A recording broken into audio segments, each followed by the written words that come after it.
Hello everybody and welcome back to World of Warships Legends. My name is Spartan Elite 43 and tonight we are back in the Vermont. But it's not what you think. Tonight I'm going to show you two videos. That's right, you get a double feature of the Vermont.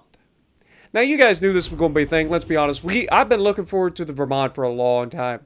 So you guys knew as soon as I got my hands on it, I'm going to be playing this thing a lot. And I am not going to lie, I've been playing this a lot. And I have not been enjoying playing this thing as much as I thought I would in Legends. And the answer to reasons why is pretty simple. And that is that the game just does not work very well for Vermont. And we're going to showcase why in these two videos. Just a perfect example in both games of why the Vermont isn't quite as good in Legends as it is on PC. First of all, I'm trying to get a list of the changes that the devs made to the ship. I asked them for a list of changes that they made to the ship to bring it to a console. I would love to get a message from them, so we'll wait for that. I'm sure that somebody will get in touch with me and we'll try to figure something out. Because I would like to point out some of the differences between PC and console without just trying to guess.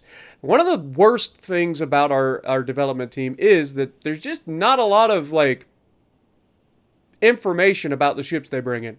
They'll give you the basic stats in the game, but they don't give you the other stats. You have to ask for them. I don't know why they don't give you the other stats of the Sigma, the all the different things. They don't give you any of that. You get none of it, and I don't understand why.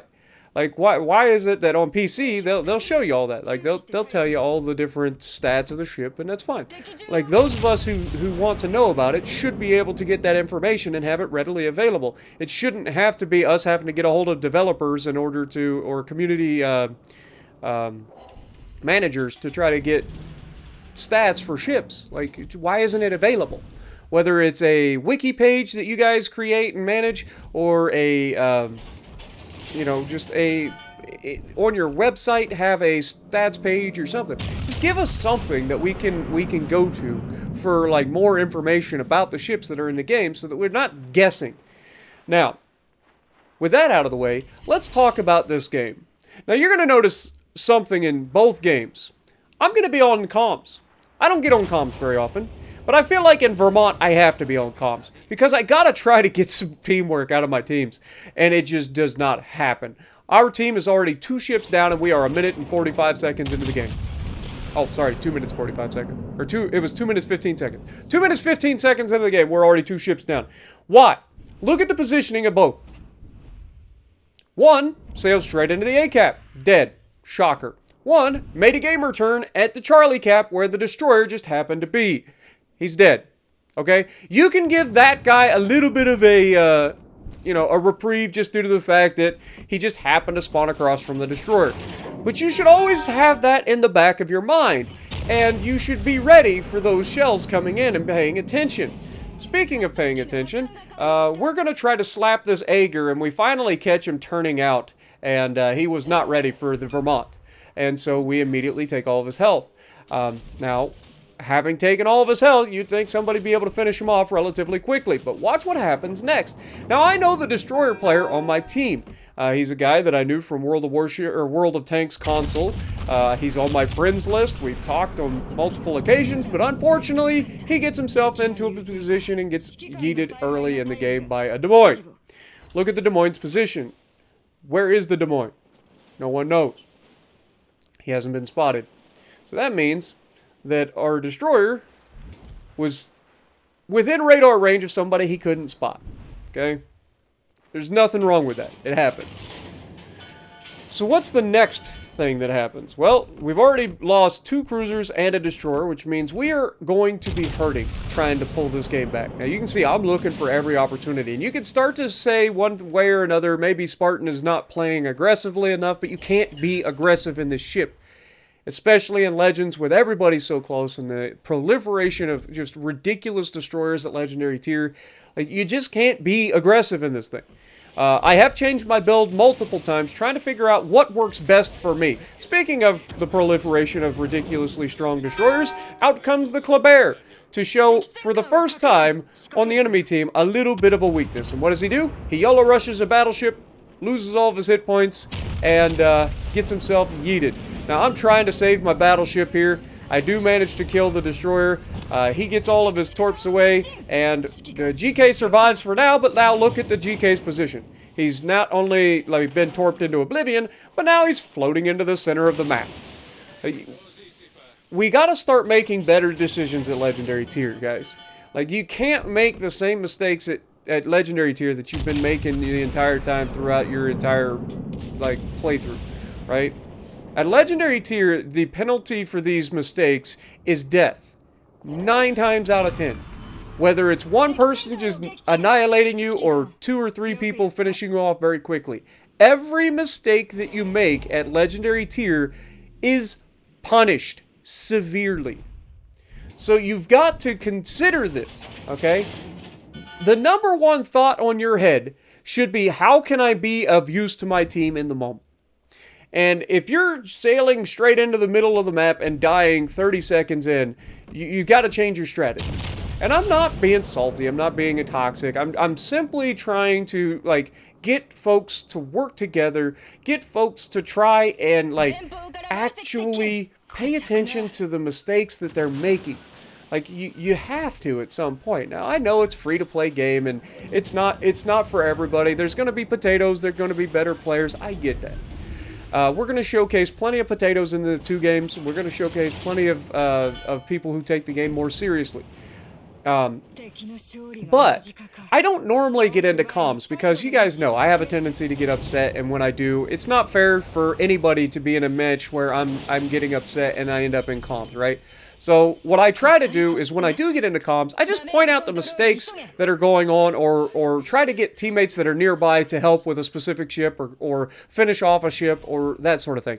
That's what I'm usually doing when I'm in comms. It's not berating my team. It's just simply pointing out the things that are happening. You guys, the things that happened in this match are just unbelievable, and this is one of them. Napoli, you know I'm here. Why on earth are you parked, waiting to die here? And then this is, again, you'd be like, well, Spartan, come on. I just depth struck a Napoli with the front guns of a Vermont. As I should. Period. That should be end of story. No, you don't get a pass go. You don't collect $200. He torps my torp belt, and I laugh at him and keep moving on. But again, now watch what the Salem does. Why on earth, if you are one of 2 people left, why are you in the center of the goddarn map?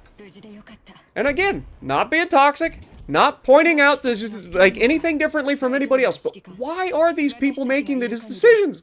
And this is what I'm at this point. I'm like, okay, apparently I got to kill the entire team by myself. It's fine. I got this. There's always a puncher's chance. The Vermont can do this. There's no way I'm going to do this. Let's be honest. The only way that I would be able to pull this off, and don't get me wrong, it would have been an amazing video. The only way is if the enemy is a complete and utter failure. Just like my team was. And so I have an island here. I have an opportunity. Ohio's going to get a beautiful look at me. He's got spotting. I don't, right? It's just me. So he gets a good look. I get lucky that he doesn't Citadel me. Let's be real. He catches Vermont broadside. Vermont very known for getting Citadeled. You can see I got a Colbert off the bow. I've got a Des Moines and a Ohio to my right. I've got a Mino out here in front of me. And there's still a Conqueror out in front of me that we haven't seen yet. Okay, so the odds of me winning this are basically non-existent. Do I give up? Do I throw all of my hit points away? No. Why? Because I want to win. And that's the one thing that seems to be missing out of everybody's ideas of how to play the game. Nobody seems to want to win. Now here, I'm going to take a shot at this Conqueror because you miss all the shots you don't take. The game says I can take it, but you can clearly see the shells pass through the island. When that happens, those shells are null. They do not exist. The game does not delete the shells like they're supposed to, so those shells still fly through and they will hit the target and do nothing, or they'll just splash through the target because they're completely non-existent shells. Okay? They should have exploded on the island, but you're too close to the island, so the game doesn't render the shells in properly because the shells don't actually get rendered at the guns. They get rendered shortly after the guns. I don't know if you've ever seen this, but it is a thing. It's why blind firing people in Legends is so annoyingly difficult, because we don't have the little reticle to show the last position on the map of the player, or show our targeting reticle on the map so that we can target somebody who's in their smoke screen a lot easier, right? On PC, you have in the minimap a little targeting reticle on. I'm not going to lie. I thought that this Colbert was dead. So I'm going to take a shot here, trying to see what he's going to do. Now, I expect him to reverse here, so I'm going to go ahead and I'm going to aim a little high. He does actually knock out one of my guns. I think it was the Conqueror knock out one of my guns. So, or it was the Hio. But we aim a little higher, try to hit this Colbert, and he just gets the RNG of dreams and gets away with murder. Like, that man should be dead right now. There is no chance, there is no world where that Colbert gets to sit there broadside, slightly angled, to a freaking Vermont and get away with it, right? 9 times out of 10, any ship in the game catches a Colbert like that, he's a dead man. But he won the lottery, he gets to survive. My next shot, I believe, is, I'm going to try to take a shot into the cheek. Oh no, this game's over. I already must have took the shot into the cheek of the Ohio. But yeah, there's only so much you can do, right? We knew we were dead. The Des Moines does the right thing, flanks us. Everybody else came to our bow, which is actually what I wanted. We ended up taking the torpedoes, which is fine. But again, there was no chance we were going to win that. But 150k, we do what we can. 1300 base XP. Look at the rest of my team. What are you going to do in that situation? Every one of those people need to think, before they go into the next match, what happened? What got me into too much trouble early on that I'm dead 30 seconds into the match? And then adjust it. Now, I didn't realize at the time, until I got a message after this match, we're going to showcase the opposite side of a battle, right? So you saw what happens when you're on the receiving end of a complete raffle stomp, because one team has people that are actually playing to win and doing smart things, and the other team is just full of a bunch of potatoes. And anybody can be a potato in any particular game at any time. It happens. We've all done it.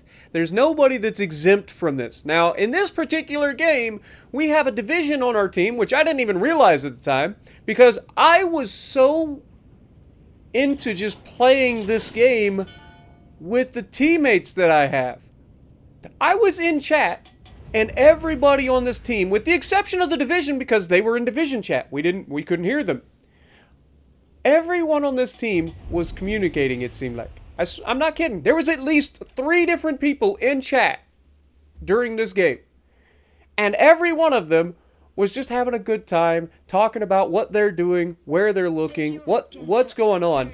And that is so rare. And that is something that I have to showcase when it happens. Because we need more of it in Legends. We need more people that are actually paying attention and helping to work towards a common goal, which is winning. Now, we get a first shot here at this Alaska, who's broadside. We knew he would likely turn away.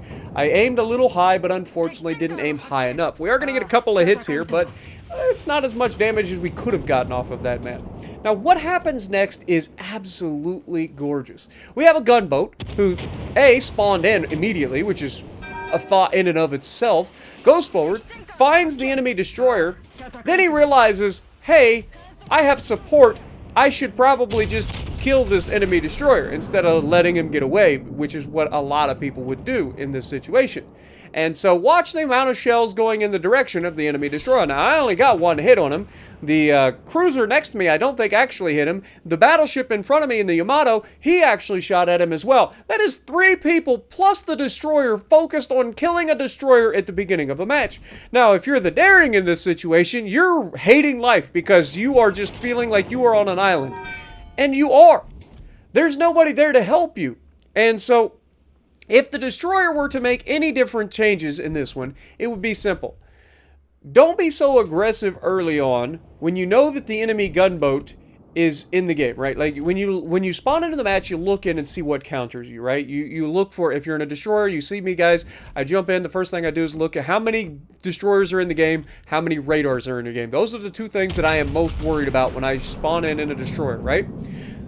So in this game, that daring should have been like, okay, there's gearing on the enemy team. I can't win a 1v1 daring gunfight most of the time. And what happened again wasn't a 1v1. It was a 4v1. There were 4 of us shooting at him. Meanwhile, his teammates ran to the back corner of the map to set up behind the island. And you can say, okay, well, maybe maybe they just weren't expecting him to go whole ham immediately, right? And this is where perceptive and twist and track come in as well. Like, if you put yourself in a position early in the game to get removed like that, it's usually because you have no idea where the enemy destroyer is.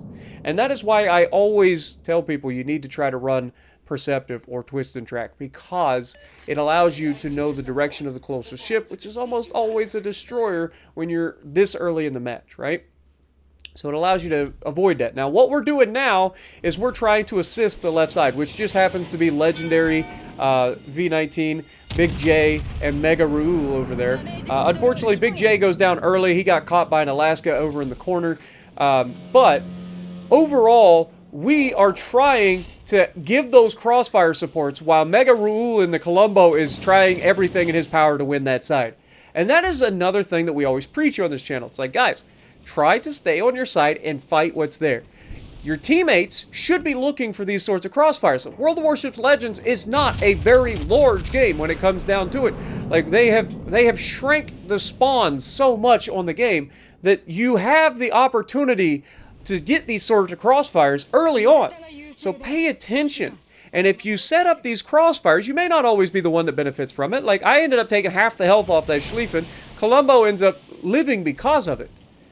So you may not always be the one that benefits from the crossfire, but if the crossfire is there, your team is more likely to win. And that is what everybody does wrong in Legends. Everybody is so afraid, and they're so they lack confidence in their own abilities, right? Everybody is so afraid in this game to stand their ground and fight what's on their side. Like, they're terrified of it. And it shows. Every match, you see the same thing happen, where everybody just kind of, like, runs away to form a little, like, powwow together, sing Kumbaya in the corner behind the one island. But we just slapped the crap out of that Ohio superstructure. But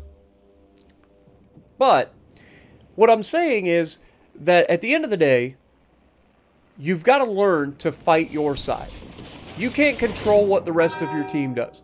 But I promise you, if you start staying around and helping to try to win your side, it's not always going to work out. Let's be honest. I have a 63% win rate, 64% win rate, something like that. But what it does is it forces the enemy to adapt to you.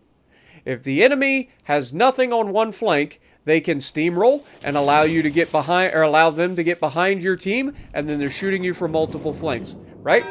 They've got you in a crossfire, a pincher. You know, this is strategically speaking a terrible plan. So to see so many people in my team working together, we got the Yamato on my right, the cruiser on my left, the destroyer's doing his part. The destroyer just pushed out and ended up freaking pushing the Ohio out of his little hidey hole. The Ohio was going to be sitting behind that island, bow in. He's going to be a pain in the neck to remove. But because the destroyer gets behind him, he's able to do what he's got to do. Now, the Alaska is so focused on shooting me with HE that he does not even bother shooting the destroyer. Remember, he's already got HE loaded. Destroyer's just firing his guns out in the open water at the Ohio, at me, like all the things. Like, the destroyer was spotted, and yet the Alaska refuses to shoot him. Now, this Ohio, flushed out of his hidey hole, is now in a situation where he is flanked on both sides. He's got a Yamato on one side and Vermont on the other side. He's doing the best he can to stay angled to both of us, but it's just a matter of time. He eats some cross torps as well from the gearing, and then once you open the angle, I'm going through that cheek, sunshine, and down goes the Ohio. Yamato finishes him off. And this is the beauty of teamwork and working together. Our left side flank held as long as they could. I provided fire support from my side. Then once we helped that side do the best that we could, then we moved up on our side and focused the people on our side and allowed our team to move forward and finish off what should be one of the greatest team games I have ever played in World of Warships Legends.